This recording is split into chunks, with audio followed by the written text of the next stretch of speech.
What's good, everybody? It's your boy Onishinobi here, and today we're diving into something proper spicy for the Pyromancer mains. But before I get into the fire and the fireworks, I just want to say a genuine thank you.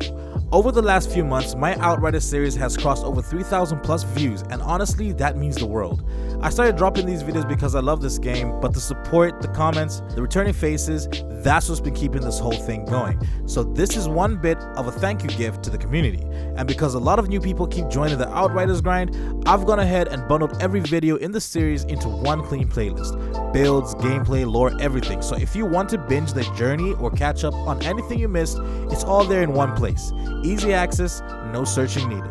Now, if you're new here or you've been lurking without hitting that button, today's the day, yeah? Drop a like, subscribe, and hit that bell so you don't miss the rest of the builds coming down the pipeline.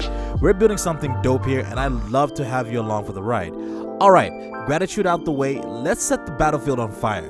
This is the Popcorn Pyromancer build, and trust me, it pops off. So without further ado, let's get into it. I be the greatest, no cat. Undefeated, I still like a man. Fuck a bet, I'm the heavyweight champ. Alright, so this build is chaos in its purest form.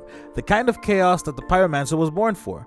The Popcorn build is all about turning every enemy on the map into a walking explosive. You hit one target, it blows. The explosion hits the next target, it blows. And before you know it, the entire room is going off like a bag of popcorn forgotten in the microwave. Loud, messy, and absolutely glorious. So here's what makes the setup truly dangerous. Number 1, Eruption is your main artillery.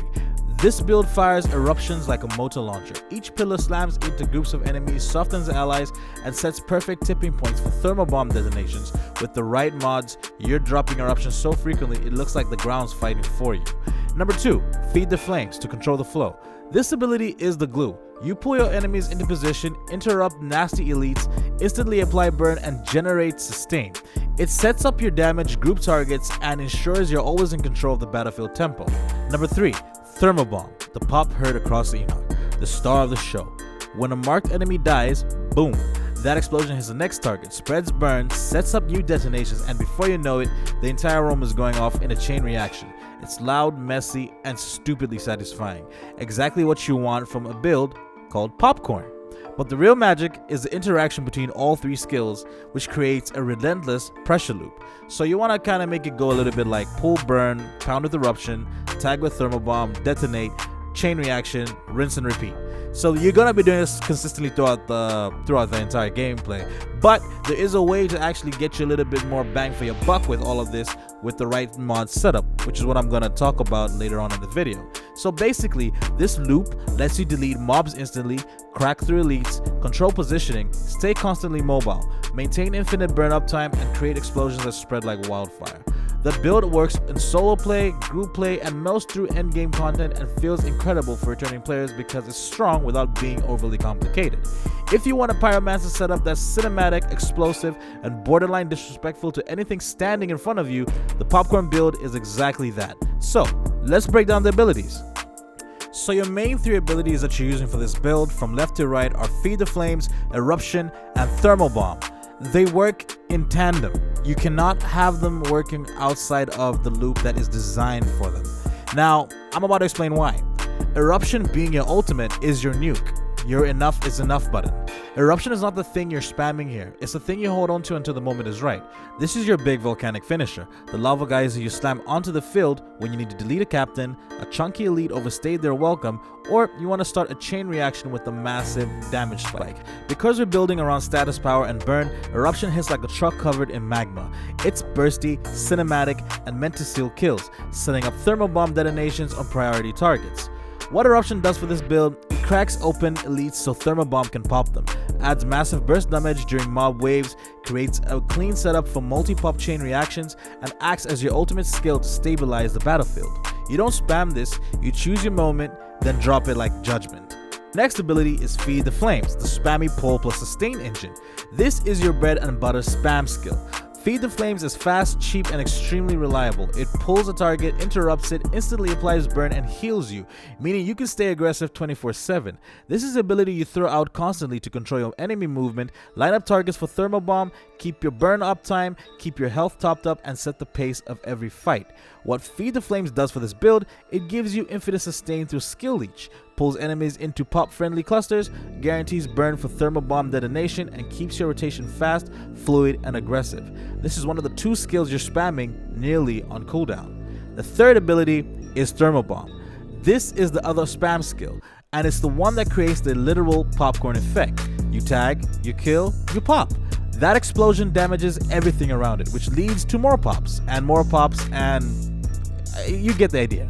Until entire rooms detonate in sequence. Because Feed the Flames is constantly grouping and burning enemies, Thermal Bomb becomes insanely reliable at triggering chain reactions.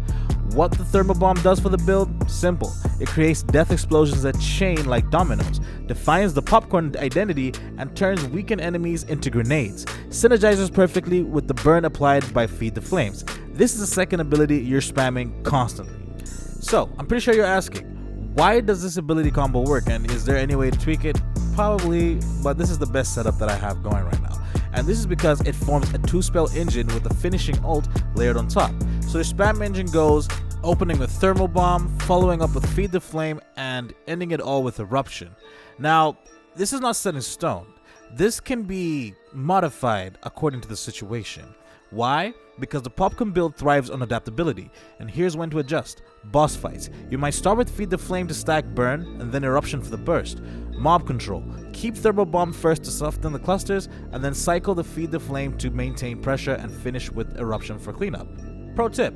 Think of it like making popcorn. Keep the heat constant and the pops coming. Don't wait for cooldowns to perfectly line up. Burn management is more important than strict order. Now, the last bit is extra burn layering. Combining all 3 abilities in rotation ensures constant burn coverage on the battlefield. Now, we've covered abilities in rotation, so let's talk about how to optimize your Pyromancer through the skill tree and Ascension points. This is where the popcorn build really comes to life, enhancing damage, burn duration, and survivability. So number 1, the skill tree.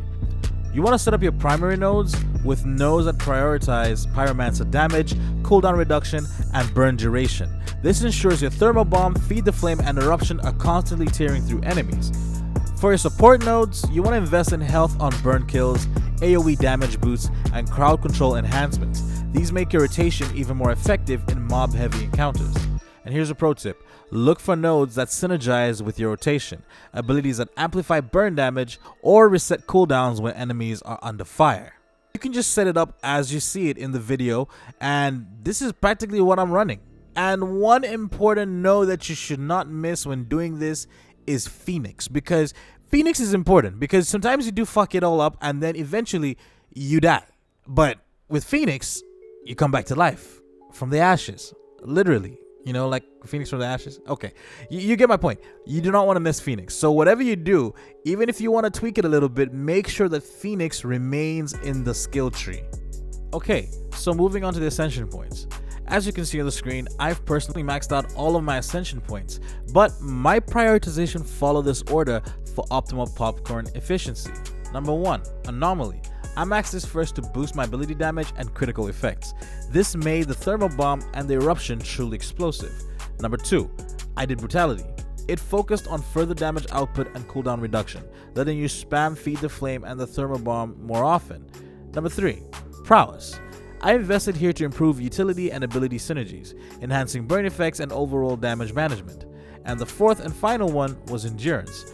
I allocated points to the health regen and survivability, keeping me in the fight longer so I can maintain constant burn pressure. Here's a pro tip. Think of this as balancing your popcorn seasoning. Start with a spice that makes explosions big, which is the damage, and then adjust for speed and sustain, cooldowns and health. This sequence lets you maximize damage, manage cooldowns efficiently, and stay alive longer in fights. Next up, Pax points, hybridizing and beefing up your build. We're not kind of there for the hybridizing part yet, but let's talk about beefing up the build.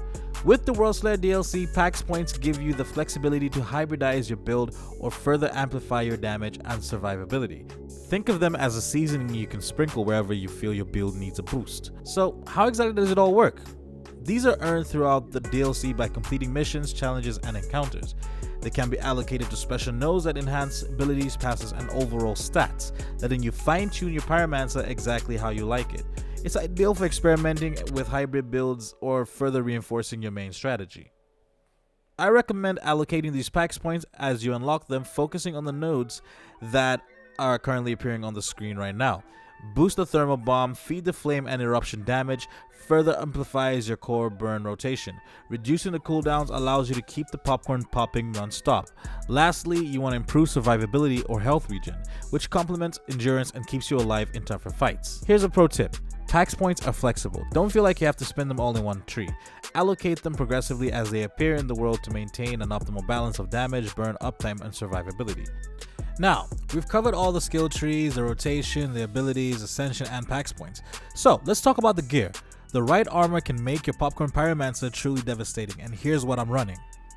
I'm running the Heatseeker's chestplate, Cowl of the Reforged, Heatseeker's gloves, Scorched Zealot's feet, and the Heatseeker's leg plates. Now, each of these do have their own intrinsic abilities, but I'm going to focus on each particular armor piece and show you exactly the mods that I'm running and tell you exactly why I'm running it.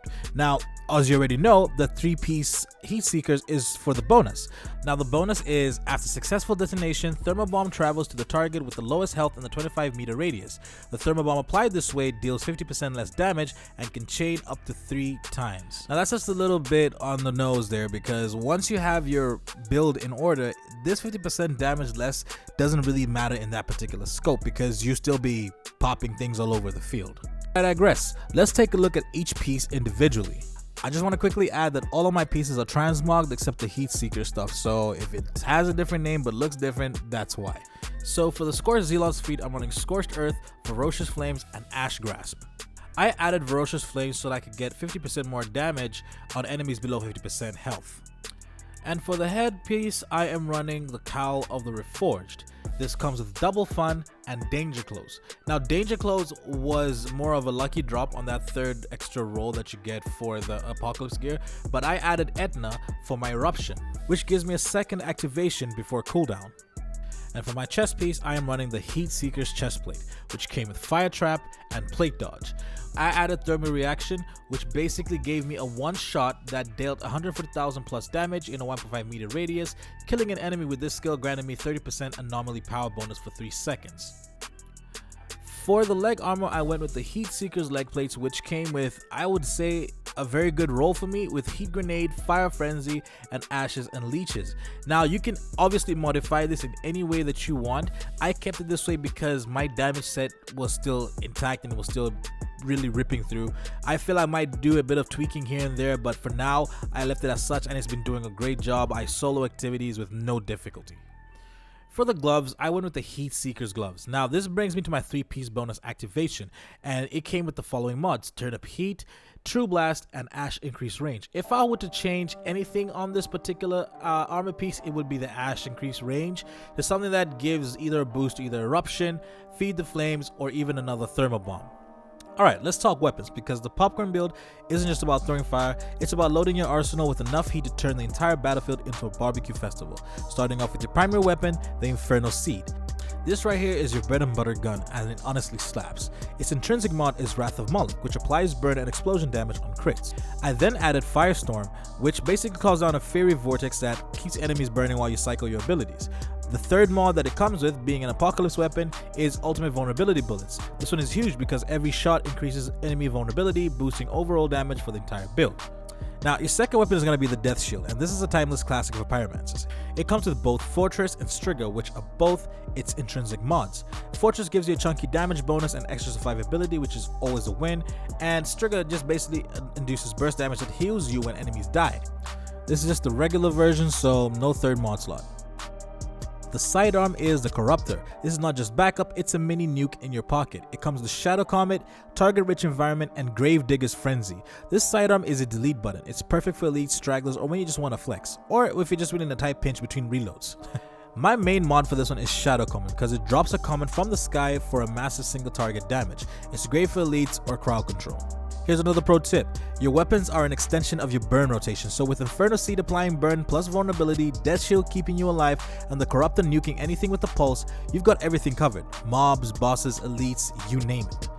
And that, my friends, is the full Popcorn Pyromancer build. This build literally turns every enemy into explosive snacks. From the ability rotation to the armor, the weapons, the Ascension, and packs allocation, this setup melts everything from trash mobs to bosses, and it does it with style. I built this one to celebrate hitting 3,000 plus views on the Outriders series, and honestly, it's been wild seeing the community come through with so much support. If you're new here or if you've been rocking with me since video 1, thank you. These build guides are my love letter back to the community, and the popcorn build felt like the perfect way to keep the momentum hot. So if you want to catch all of my other Outriders stuff, I've put them all into one single playlist so that you can binge them front to back to front, whichever way you want, and it's all linked on the screen in the top right of the corner as well as in the description below. Treat yourself, and before you dip, do me a solid, hit that like button. If this build helped you melt your enemies faster than the servers melt on launch week, subscribe for more Outriders builds, RPG deep dives, and spicy commentary. Drop a comment below telling me what build you want to see next. I read all of them, and share this video with the fellow Pyromancer who loves watching things explode. Your support tells YouTube to push this guide out to more Outriders fans, which helps the channel grow and lets me keep making these high effort build breakdowns. Thanks again for watching, thanks again for the 3,000 plus views, and as always, stay dangerous, stay crispy, and I'll see you in the next one. Only Shinobi out.